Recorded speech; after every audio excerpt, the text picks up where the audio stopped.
काय तुम्ही पण माझ्यासारखेच आहात, तुम्हाला पण आयलाइनर लावता येत नाही, तर मग आज माझ्याकडे असेच तुमच्यासाठी मस्त प्रोडक्ट आहेत ज्याने तुम्ही खूप इझिली आयलाइनर लावू शकता आणि विंग आयलाइनर पण लावू शकता. सो व्हिडिओ शेवटपर्यंत बघा. आपल्याला असं वाटत असतं ना की खूप छान असं हिरोईन सारखं आपण सुद्धा आयलाइनर लावावं जेणेकरून आपले सुद्धा डोळे मोठे आणि छान दिसतील, पण लावता येत नाही ना, काय करायचं. आणि आता लिक्विड आयलाइनर वापरायची पण बरीच क्रेज कमी झाली आहे. जास्ती लोक जेल आयलाइनर किंवा बऱ्यापैकी स्केच पेन आयलाइनर लावतात.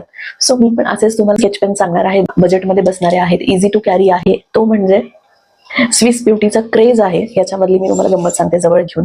हा असा खूप सुंदर कलर दिसतो याचा, आणि ह्याच्यामध्ये ना गंमत आहे, एका बाजूला हा असा स्टॅम्प मिळतो जेणेकरून तुम्हाला विंग आयलाइनर काढणं खूप सोपं होतं, आणि एका बाजूने हा असा स्केच पेन आहे ज्याची टिप बघू शकता तुम्ही किती सुंदर आणि जाड आहे, जेणेकरून खूप छान आयलाइनर लागतात. मी लावून दाखवते.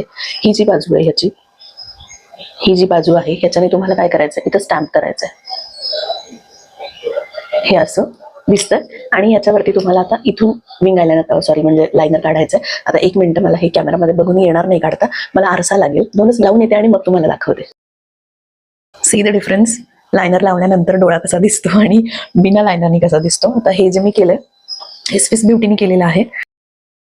ज्यांना लिक्विड लायनर लावता येत नाही, लायनर लावायची खूप आवड आहे, पण लावता येत नाही म्हणून कधी आपण घेतच नाही, प्रोडक्ट लावतच नाही. दुसऱ्यांना खूप छान लावता येतं पण स्वतःला लावता येत नाही.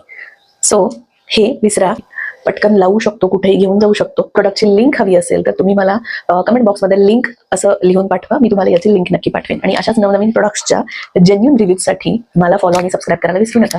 Stay tune for more such videos.